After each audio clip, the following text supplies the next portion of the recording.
اعوذ باللہ من الشیطان الرجیم بسم اللہ الرحمن الرحیم رب اشرح لی صدری ویسر لی امری واحلل عقدۃ من لسانی یفقہوا قولی۔ ترجمہ: اے میرے پروردگار، میرا سینہ کھول دے اور میرے کام کو میرے لیے آسان کر دے، اور میری زبان کی گرہ کھول دے تاکہ لوگ میری بات سمجھ سکیں۔ حضرت ابراہیم بن ادہم کون ہیں؟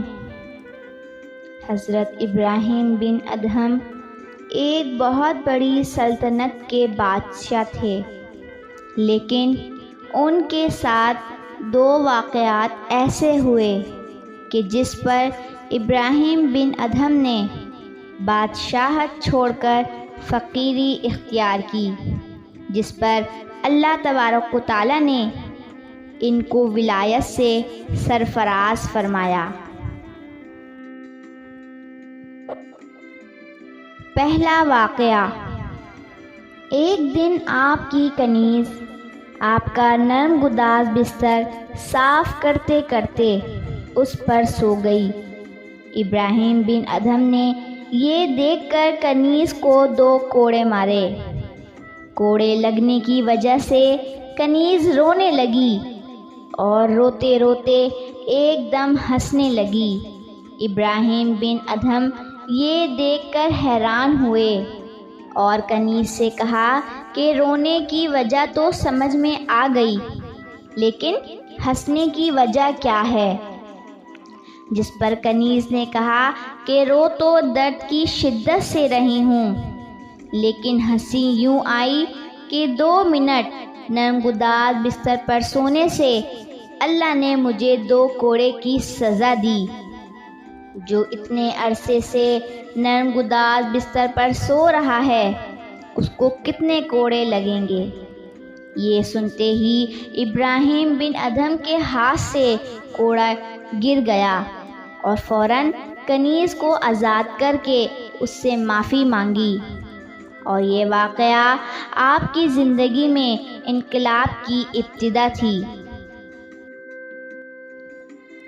دوسرا واقعہ: دوسری رات آپ اسی نرم گداز بستر پر سو رہے تھے کہ ابراہیم بن ادہم نے دیکھا کہ کوئی آدمی محل کی چھت پر ٹہل رہا ہے۔ آپ نے جا کر معلوم کیا کون ہے، تو اس شخص نے جو فرشتہ تھا، اس نے کہا کہ میرا اونٹ کھو گیا ہے، وہ تلاش کر رہا ہوں۔ ابراہیم بن ادہم نے کہا اونٹ چھت پر کہاں ملے گا؟ اس پر فرشتے نے کہا کہ اللہ بھی نرم گداز بستر پر نہیں ملے گا۔ اس واقعے کے بعد حضرت ابراہیم بن ادہم نے بادشاہت چھوڑ کر فقیری اختیار کی، اور اس طرح ابراہیم بن ادہم نے ولایت کا درجہ حاصل کیا۔ اللہ تبارک و تعالیٰ جس کو چاہے سلطنت عطا کرے، جس کو چاہے ولایت عطا کرے۔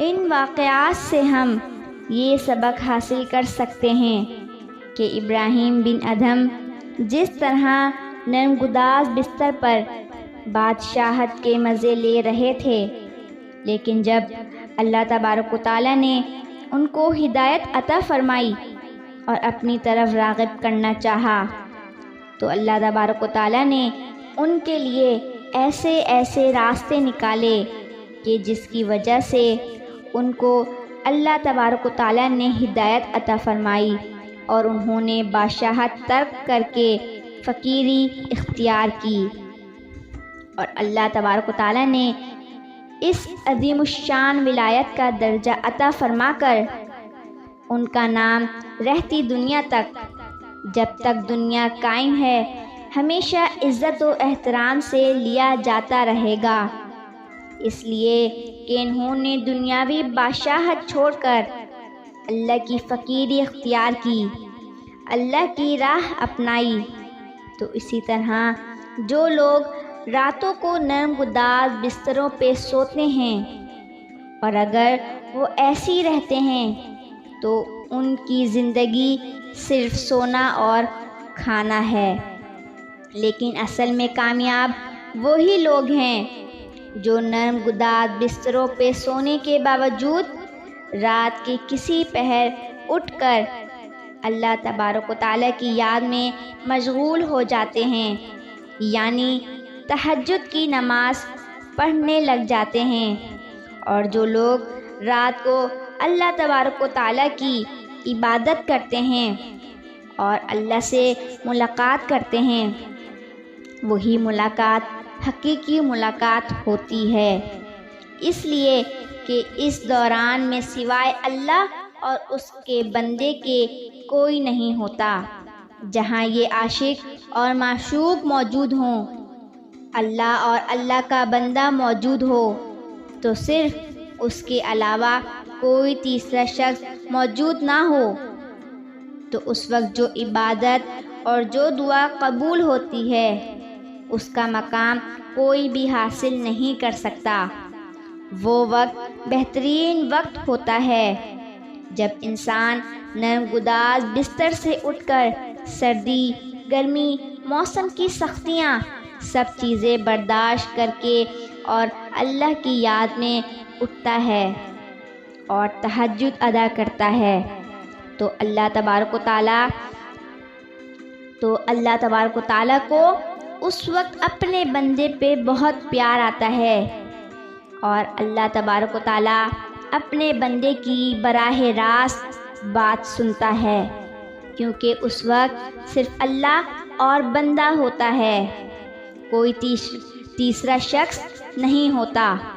اسی طرح ہم لوگوں کو بھی چاہیے کہ ہم اپنے بزرگان دین کے نقش قدم پر چل کر اس قسم کے واقعات سے سبق حاصل کریں، اور ہمیں بھی اللہ تبارک و تعالیٰ حضرت ابراہیم بن ادھم کی طرح ولایت کا کچھ چھٹا عطا کرے، اپنے عبادت گزار بندوں میں شامل کرے۔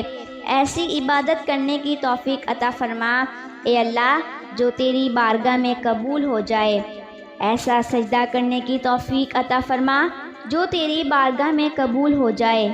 اے اللہ تو اپنا محبوب اور خاص بندہ ہمیں بنا۔